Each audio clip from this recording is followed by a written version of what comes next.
보세요. 하나님 평강이 있을지어다. 완전 목회자처럼 지금 보아스가 인사하고 있어요. 그러니까 종들도 막 주인을 존경하는 마음에서 하나님 당신에게 복 주시기 원한다. 얼마나 좋은 이 인격을 가지고 있었든지 드러나는 것이죠. 그래서 자기 눈에 보니까 이 낯선 이 여인이 왔다 갔다 하는 거예요. 그래서 물어봅니다. 저 소녀는 누구냐? 이러니까 이미 베들레헴에 소문이 쫙 나 있어서 보아스도 룻에 대한 소문은 듣고 있었지만 그 얼굴은 처음 본 거예요. 그래서 뭐 자기 며느리 따라 자기 며느리 아니죠. 시어머니 따라 어떤 여자가 한 명 왔다 하던데요. 그 사람이 이 사람입니다. 자기 종들이 자세히 설명해 주고 있어요. 근데 그 여자가 얼마나 성실한지 아십니까? 아침부터 지금 잠시 집에 들어갔다 온 이후에 지금까지 이렇게 일을 하고 있는데 저런 애는 못 봤다고. 7절에 보면 이렇게 말합니다. 그의 말이 나로 베는 자를 따라 단사에 이삭을 죽게 하소서 하였고 아침부터 와서 잠시 집에서 쉰 후에 지금까지 계속하는 중이니이다. 그리고 룻은 자기 시어머니 따라와가지고 그냥 방에 가만히 있고 집에서 그냥 살림만 하는 그런 게 아니에요. 아주 막 이 터프하고 아주 막 힘있고 또 열심히 순정적이면서 어른을 공경하는 그런 행동하는 여자였습니다. 그러면서 잠시 집에서 쉰 후에 지금까지 이렇게 저렇게 성실한 애는 처음 봤습니다. 이 보아스의 종들이 막 칭찬을 하고 있는 거예요. 그래서 이 모든 상황을 지금 누가 연출하고 계시다고요? 사실은 하나님께서 연출하고 있어요. 마침 따라갔는데 보아스의 밭이고 또 마침 또 그때 보아스가 베들레헴에서 와서 누구냐 이러면서 그러고 있는 겁니다. 저와 여러분의 삶에 또 신앙에도 하나님의 이러한 손길이 미치고 있다는 사실을 기억할 수 있기를 주님의 이름으로 축원합니다. 오늘 마지막 두 번째로 보면요, 하나님의 세밀한 돌보심을 보게 돼요. 여러분, 하나님이 우리를 돌보실 때 어느 날 꿈에 나타나서 아니면 어느 날 환상 중에 나타나서 누구야 이렇게 돌보시잖아요. 하나님의 돌보심은 아주 세밀하게 내 옆에 있는 사람들 또는 옆에 있는 환경을 통해 우리를 돌보신다는 것을 오늘 룻과 보아스의 관계를 통해 알게 됩니다. 그래서 보아스는 사람들의 이야기를 듣고 룻에게 아예 다른 밭에 가지 말라 그래요.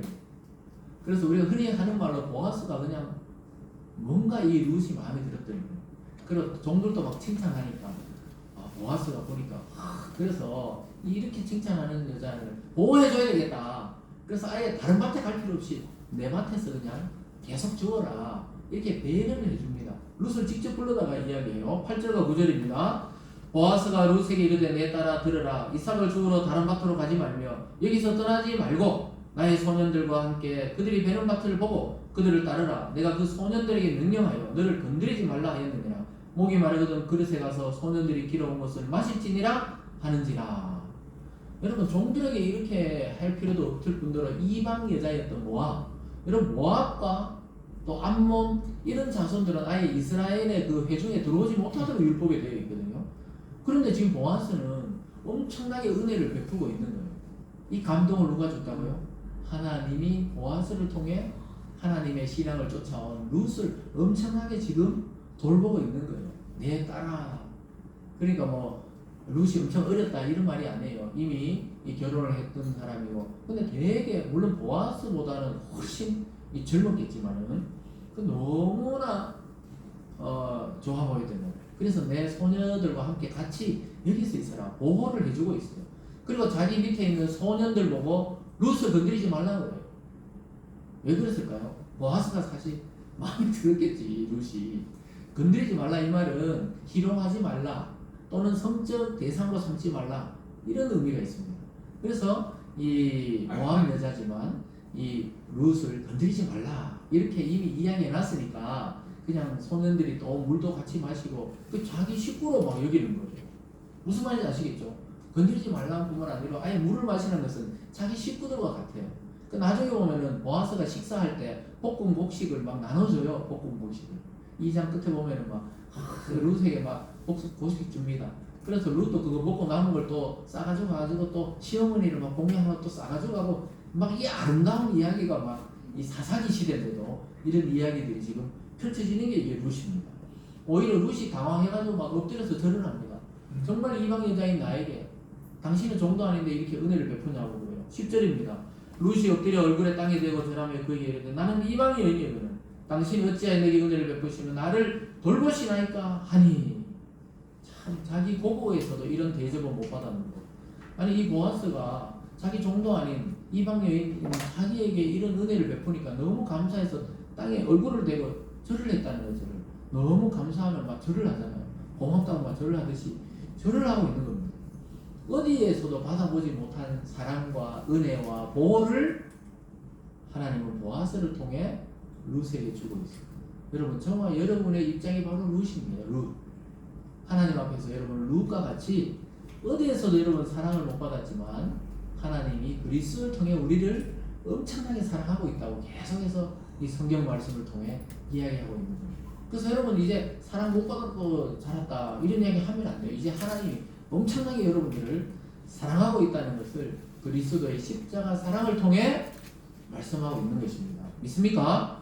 그래서 우리가 막 룻과 같은 입장이었어요. 우리는 이방 여인처럼, 우리는 이스라엘 피도 안 섞였고 아브라함의 후손도 아닌데 하나님이 어느 날 우리를 불러가지고 내가 너를 사랑한다, 내가 너를 사랑해서 내 아들 예수를 십자가에 달려 돌고 돌아가시게 하고 너를 오히려 살린다, 그리고 영원한 생명을 주기 위해 성령을 너에게 줬다, 이렇게 계속 말씀을 통해 이야기하고 있습니다. 왜냐하면 보아스가 그 이야기를 해요. 11절 끝에 보면요, 끝부분에 보면 이런 말씀이 있어요.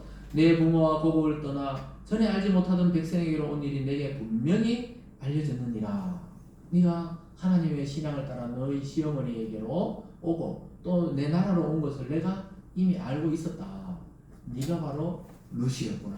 이렇게 보아스가 이야기하고 있어요. 그 지역에 아주 유력한 지역 유지였던 이 보아스가 이 룻에게 계속 사랑의 말을 하고 또 행동으로 곡식을 더 떨어주고, 또 나중에는 어떻게 이야기하냐면요, 읽지는 않겠지만 여러분 이 장을 집에 와서 읽어보시면 뒤쪽에 보면은 아예 종들 보고 이삭을 좀 떨어뜨려 놓으라. 이삭을 아예.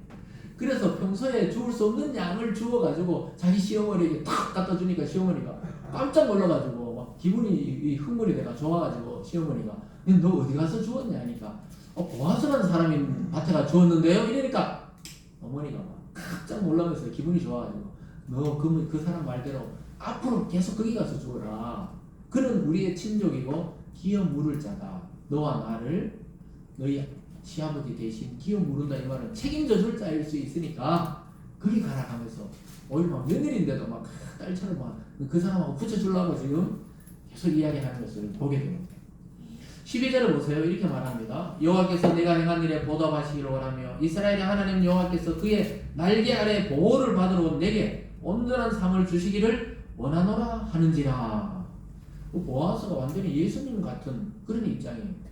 하나님의 날개 아래 보호를 받으러 온 네게 하나님이 복 준다, 상 준다, 축복을 주기를 원한다는 거예요. 여러분 성경에는 하나님이 우리 자기 백성을 돌볼 때 이 독수리 날개 아래 보호한다든가 새의 날개 아래 보호한다든가 이런 표현을 많이 쓰잖아요. 여러분이 새가 새 새끼들을 이렇게 딱 날개로 품고 있는 거 본 적이 있으세요? 비 오는 날 제비라든가 참새 그 집에 보면은 이 엄마들이 아니면 달기 알을 품고 있는 거 본 적이 있으세요? 꼼짝 안 하고 그냥 계속 이렇게 있는데 그 안에는 보송보송합니다. 보송보송해. 그 새의 날개는 비가 오면 또르르 떨어지거든요. 그 새 날개 안에는 보송보송하다고 해요. 그런 것처럼 하나님이 그 풍파와 모진 고난 중에도 내가 새 날개 아래 피하러 온 너에게 은혜를 베풀어 준다. 모아서 그렇게 해요. 네가 여호와의 날개 안에 들어와 있다는.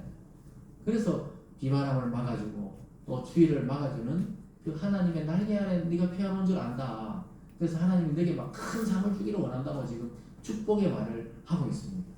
여러분 오늘 이 말씀을 빌어서 저도 여러분에게 축복을 합니다. 여러분 하나님의 날개 아래 피하러 온 여러분에게 하나님 여러분을 돌보실 뿐만 아니라 큰 상을 주실 줄 믿습니다. 그래서 그 결과가 뭡니까? 나중에 결국은 보아스하고 연결이 돼요. 보아스하고 참 보아스도 마음이 자꾸 끌리는 거예요. 하나님이 그런 감동과 감정을 계속 그 둘이 계속 만남을 이어가게 하시는 것입니다. 사랑하는 여러분, 어느 날 돌아보니까 우리는 참 우연인 줄 알았는데 돌아보면 돌아볼수록 하나님이 그렇게 하셨다는 것을 깨닫게 하십니다. 참 놀랍죠? 우리는 참 이 우연의 모든 것들로 생각했는데 나중에 보니까 하나님의 인도여 보살핌이요 우리에게 상 주시기 위한 길이었다는 사실을 깨닫게 됩니다. 그래서 여러분 부부로 만나는 것도, 부모 자식으로 만나는 것도, 또 사회에서 여러분 누군가가 만나서 친해지는 것도, 이게 자세히 보면은 하나님의 아주 세밀한 보호하심과 계획하심 속에 오늘 여기까지 왔다는 거예요. 그리고 앞으로도 그렇다는 거예요. 우리가 뒤를 돌아서 해석해 보면은 그것이 정확하게 해석이 됩니다. 근데 앞으로는 또 어떻게 살죠? 오늘까지 살아왔듯이 하나님이 여러분을 날개 아래 품고 영원까지 같이 가겠다고 약속하고 있는 것을 믿으시기를 바랍니다. 그래서 이번 한 주간도 하나님의 계획이 있다는 사실을 분명하게 깨달으시고 하나님의 보살핌과 또 은혜 속에 한 주간도 믿음으로 승리할 수 있기를 주님의 이름으로 축복합니다. 기도하겠습니다. 사랑의 하나님 아버지 감사드립니다. 하나님, 때로는 우리가 룻과 같고 때로는 보아스 같은 입장에 있을 때도 있었습니다. 하나님, 그 모든 우연과 또 만남을 통해 우리를 여기까지 인도하시고 보호하셨음을 고백하게 됩니다. 하나님, 한 주간도 살아가는 모든 순간순간 속에 하나님을 만나고 깨닫고 느끼게 하여 주시옵소서. 감사드리며 예수님 이름으로 기도드리옵나이다. 아멘.